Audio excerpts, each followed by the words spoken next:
I trust your recent illness is all past. Oh yes, thank you, that fever didn't last. My prayers, I know, would never qualify to have drawn down such mercy from on high, but every supplication I have made has been for your good health and heaven's aid. Your zeal has been concerned for me too much.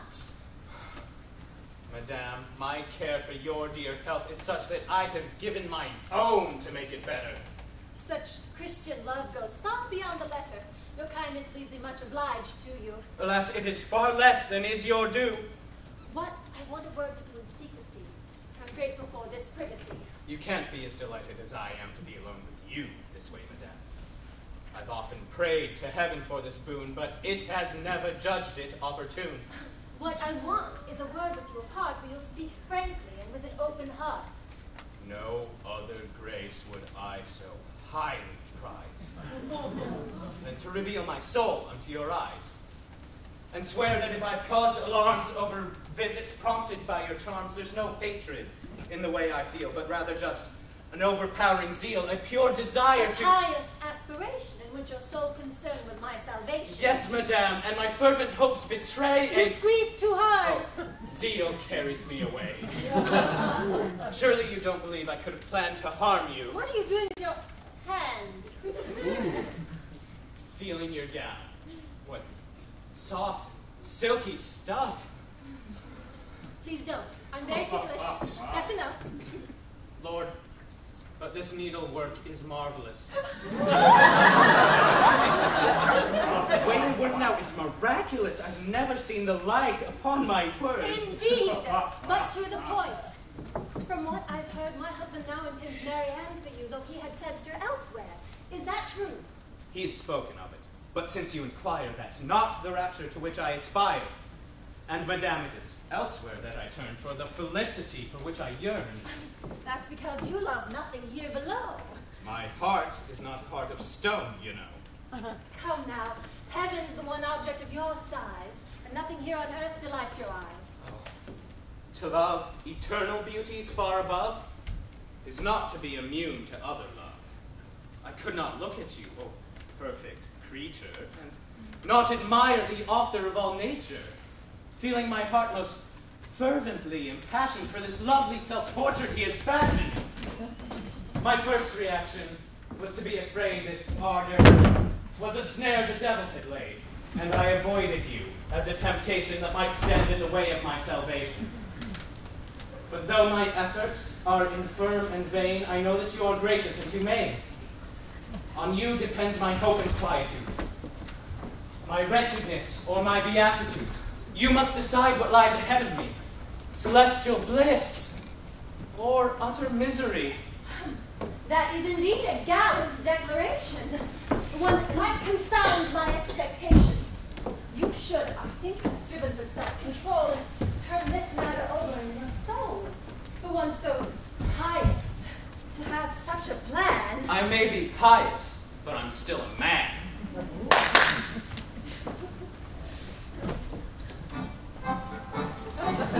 And at the sight of your celestial charms, reason and heart alike lay down their arms. Coming from me, I know these words distress you, but after all, I'm not an angel, bless you. And if you think I've put myself to shame, it's your bewitching charms that are to blame. For once I saw their superhuman splendor, my heart had no recourse but to surrender. If your kindness, Madame, should ever deign to condescend to me and end my pain, nothing could be as constant and as true as the devotion I do have for you. Your honor will not be in jeopardy, and will not run a single race with me. All those court fops on whom the ladies dote are far too noisy and too prone to gloat. They cannot bear to keep their luck concealed. Each favor granted is at once revealed, and by their loose and faithless declaration they smirch the object of their adoration. But men like us burn with a hidden fire. The secrecy we offer is entire. The care we take to keep our own good name guarantees our beloved against shame. Accept our hearts, and you will find, my dear, love without scandal, pleasure without fear. I've heard you out and found you eloquent in giving utterance to your intent. I'm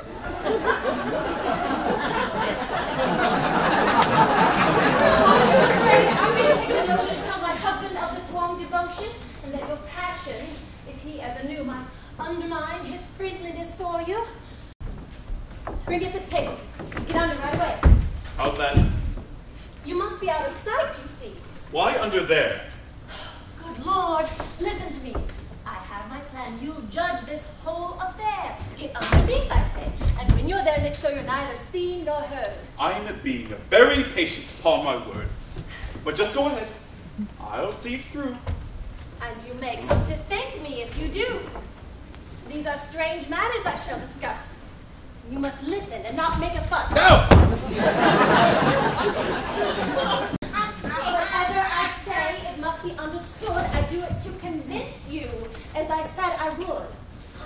By enticements, it will be my task to lure this hypocrite to drop his mask, flatter his passion and his shameless lust, countenance his boldness, as I must.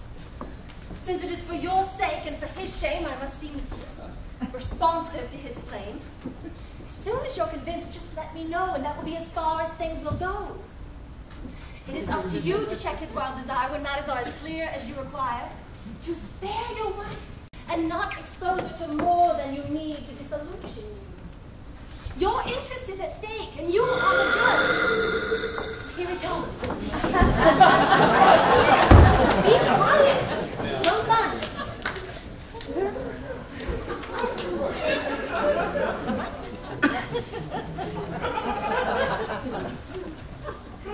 They told me that you wished to see me here. Yes, I have secrets for your private ear. But look around before I say a word and look to see that you're not overheard. A mishap like that one just now indeed is certainly the last thing we need. I really can't remember such a fright. Dummies had me in terror at your plight. But you could see I did my very best to calm his fury at your interest. True, I was so confused I never thought to contradict his story as I ought, but even now thank heaven worked out well. And things are that much safer, I can tell. Your reputation makes it all auspicious. My husband simply cannot be suspicious. So as to show the gossip they are wrong, he wants us two together all day long.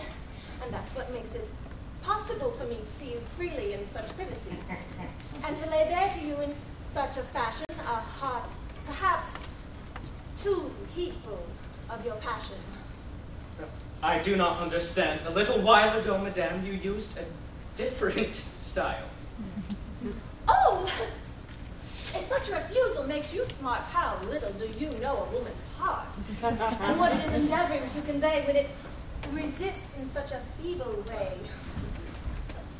Our modesty combats the stimulus of the sweet feelings you arouse in us.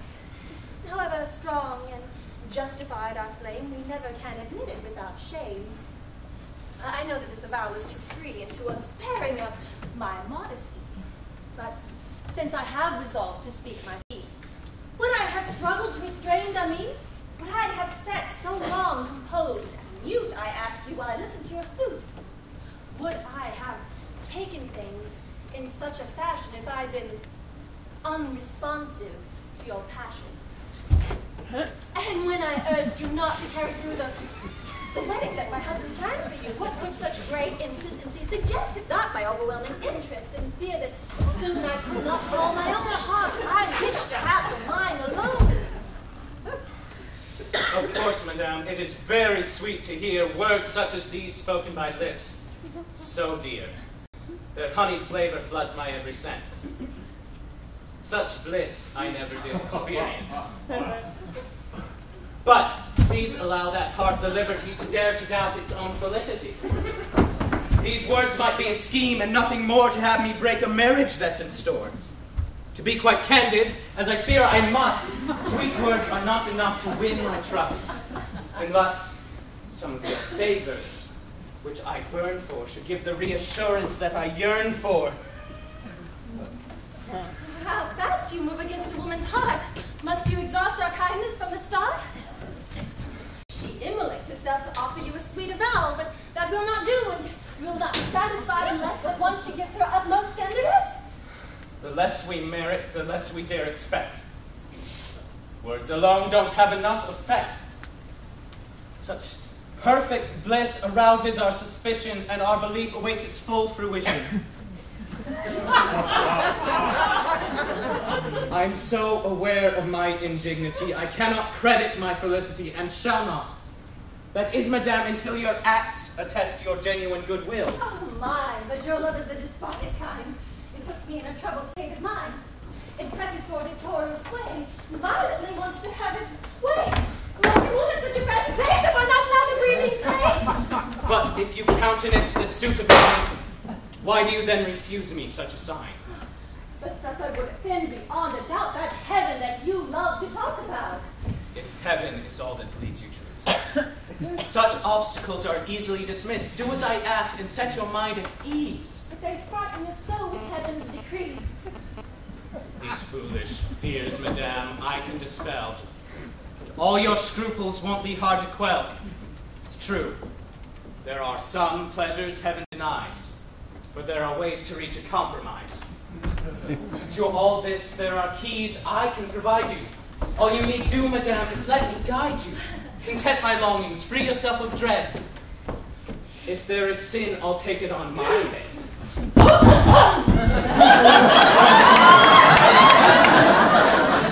You've a bad cough, madame.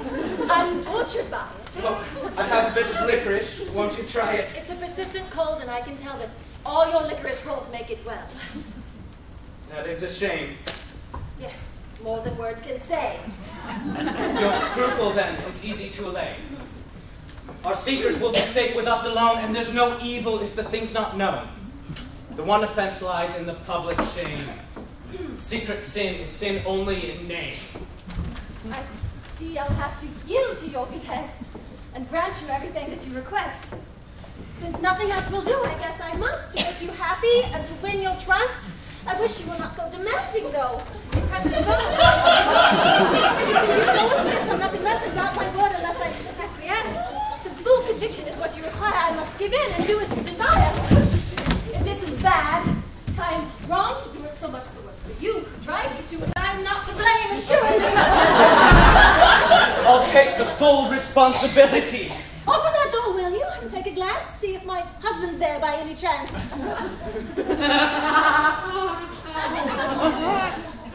Why bother with precautions such as those?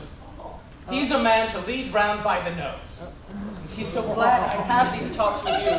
He'd see the worst and swear it wasn't true. No matter. Please go out and have a very careful look about. Yes, he's an evil man. I do admit it. I'm really quite stunned. I can't get over it. What? Coming out so soon? Don't be absurd. Get back. It's not the time. Don't conjecture. Don't be premature, but wait until the end to be quite sure. No! Nothing worse ever came out of hell. And trust the things that people tell. Don't feel so convinced I'll get along. Take your time, for fear you might be wrong. Madame.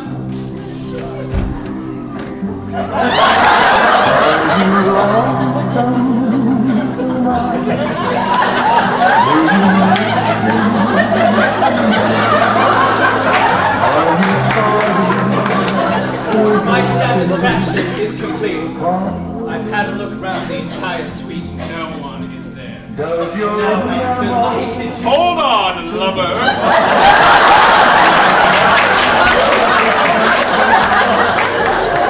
You're getting too excited. You must put your passion so free. Holy man, you make a fool of me? Or have you let temptation rule your life? Marry my daughter and seduce my wife? I kept on doubting what I might have done and kept on looking for you to change your tone. But now, my views are verified indeed. I'm convinced. That's all I need. I do not like the part I've had to play, but I was forced to treat you in this way. But you believe That's enough out of you.